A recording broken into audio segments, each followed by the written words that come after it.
Hi, this is Too Fast here, and in this video I'll be unboxing and installing this head-up display unit that I got off a website called gearbest.com. It costs just under $50, and this unit, what it does is that it will project the data it collects from the OBDII diagnostic port onto your windshield. Let me open this up and show you what's inside. Here we have the 5.5-inch LED display unit. It's very low profile. Here's the back. Here is the OBDII cable that connects the OBDII port on your vehicle to the display unit. Here is the user manual. Here we have an anti-slip pad for the display unit to sit on. The back here is a reflective windshield screen. Let's have a closer look at the unit. Now the model number on this head-up display unit is simply called the A8, and I will put the product link in the description below. Now this unit does have an auto illumination, so what that means is that during the nighttime it will dim itself, and during the daytime it will be maximum brightness. The sensor is right here to detect how bright or how dim the ambient light is. One thing you'll notice about this display is that the numbers are backwards. The reason for that is because when this lights up and reflects off the windshield, as a driver, when you're looking at the windshield, the numbers will show up correctly. Looking around on the side here, we have a mini USB port. So this connects to the OBDII cable right here. Over here, this is a power on-off switch. Here we have a rocker dial, and the center you can push in, and this is going to be used to navigate through the menu during setup. Here's the back of this unit. This little hole is for the buzzer. Here we have the OBDII cable, and on this end, this is the 16-pin OBD connector. On the other end of the cable we have a mini USB connector. This plugs into the unit on the side on this connector right here. Now with OBDII, they were made standard on most vehicles in 1996 and forward. Now depending on when your car was built, you may not get all the data that this unit can offer. So it depends on the vehicle. Now before buying this unit, you can go to your vehicle and check if you have an OBDII connector that usually sits underneath the dash on the driver's side. So now let me go to my car and I'll show you how to install this. On the head-up display unit, if you look carefully, there's actually a protective screen. You want to remove this because it can block some of the brightness on the LED.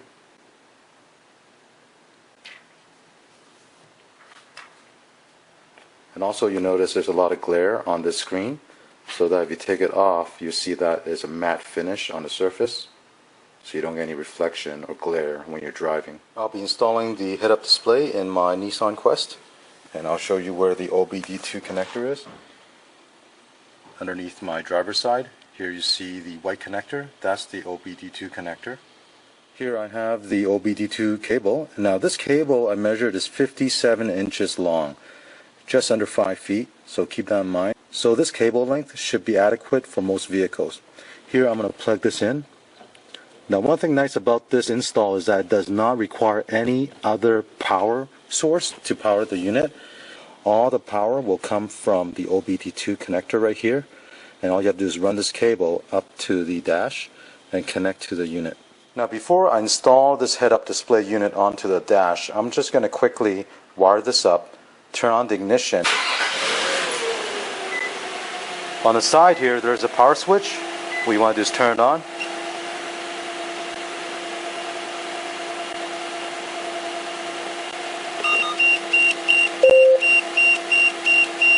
Place the unit in front of a mirror so you can see the proper display.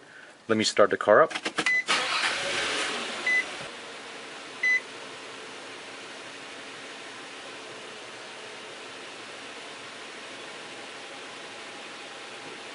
Now if I press the accelerator, you'll see the RPM go up.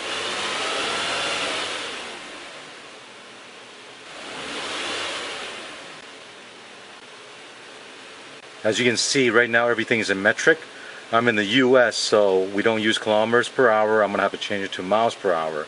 To change some of the settings, what you need to do is press that top rocker switch here, press the middle in for 5 seconds, and this is the setup menu. There are a total of 16 different menus you can access. That 0 number you see at the top, that is the menu number. So right now we're at menu 0. For the unit of measure, I need to go to menu 10, 11, and 12. So let me first go to menu 10. Now menu 10 is to set the speed unit. On this menu 10, you see there's a 1 there. If you want to know what these settings mean, refer to your user guide, because there's a table in there that'll tell you what each of these numbers mean. Now for this one, number 1 means kilometers. If you want to change a setting, push the rocker switch up and down. So I'm going to push it down, and that'll go to number 2. Number 2 means that the speed unit right now is going to be miles per hour. Next, I'm going to go to menu number 11. I'll push the middle. And number 11 is for the water temperature. So right now it's number 1. And number 1 means it's measuring in Celsius. I'm going to push it down, go to menu 2, and I'll measure Fahrenheit. Now I'm going to push the middle again to menu number 12. Menu number 12 is for the mileage unit.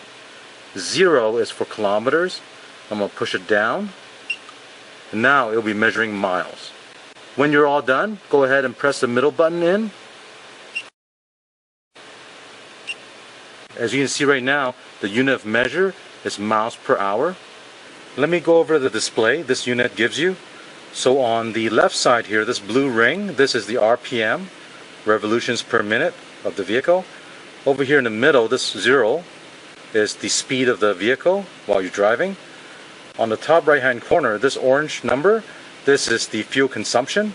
Now there are 2 different displays you can set, either liters per hour or liters per 100 kilometers.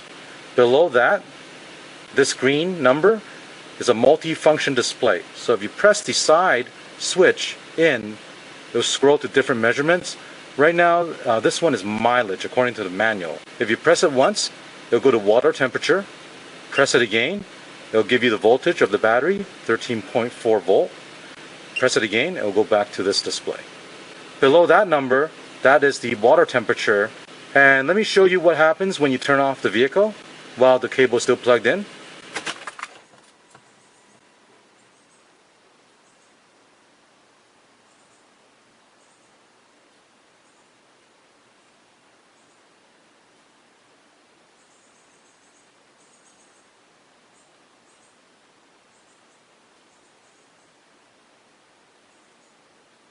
As you can see, the unit turns off automatically.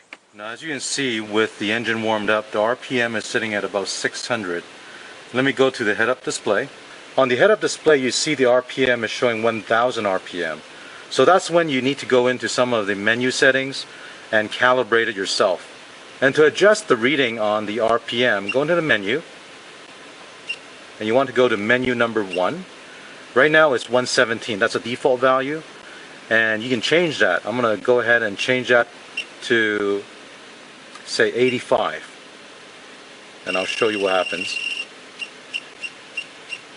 Okay, 85. Now press the enter button. Now you see the RPM drop to 600 to 700.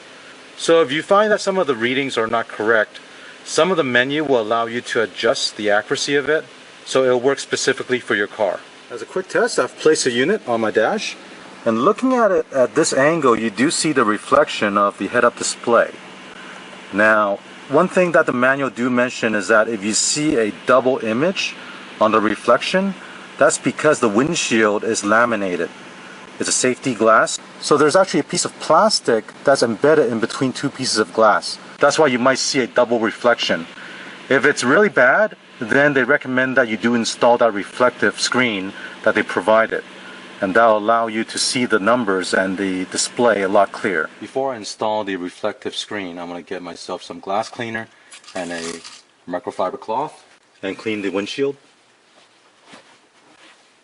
To install the reflective screen, what you'll need is a spray bottle with some water, a little squeegee with a paper towel, and of course the screen itself. what you want to do is spray the windshield. There's one side that says back and the other side says front. So you want to peel the side that says back.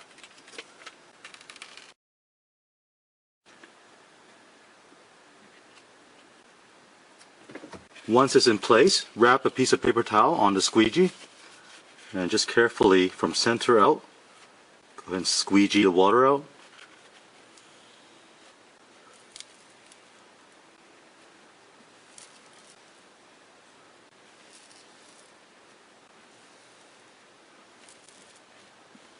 Now you can go ahead and remove the front plastic that's protecting the screen.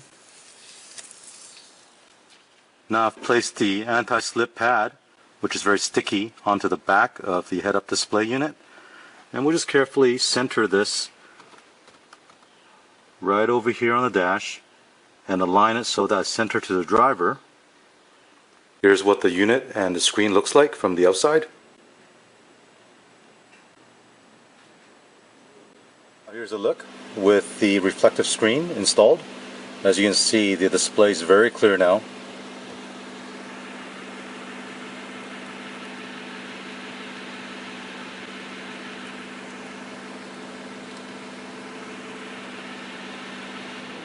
So right now I'm going for a drive, and what you're looking at is the display off the reflective screen, and the speed right now looks to be accurate.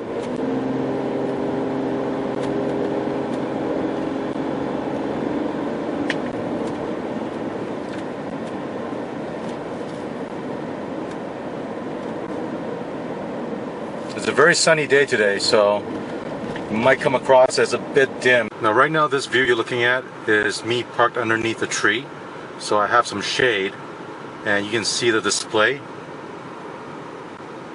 And as you saw earlier, if it's a really sunny day, the image do get washed out because, you know, it's very bright outside, so it's hard for the LED display to compete against the sunlight.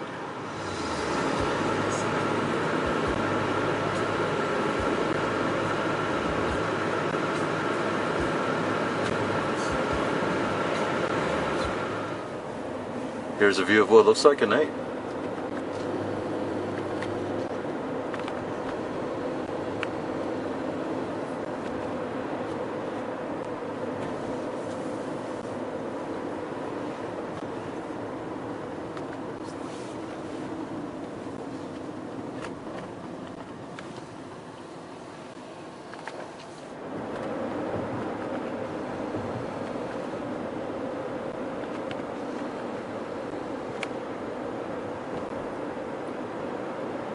So overall, I think this device is pretty good, considering you're paying less than $50 to give you head-up display functionality in your vehicle. And it's very easy to install. There are no separate power source you gotta run. It's nice to see that they've incorporated some nice features like the auto illumination, so that'll dim the display at night. And also it does turn off and turn on with ignition, so you don't have to manually turn this thing on or off. Some things to consider if you're going to be buying a unit like this is that there are some tweaking you might have to do in the settings so that the display information is accurate. And also, depending on the type of vehicle you have and what year is made, some of the OBDII data might not be shown on this display. Well, I hope this video is helpful if you're interested in buying something like this.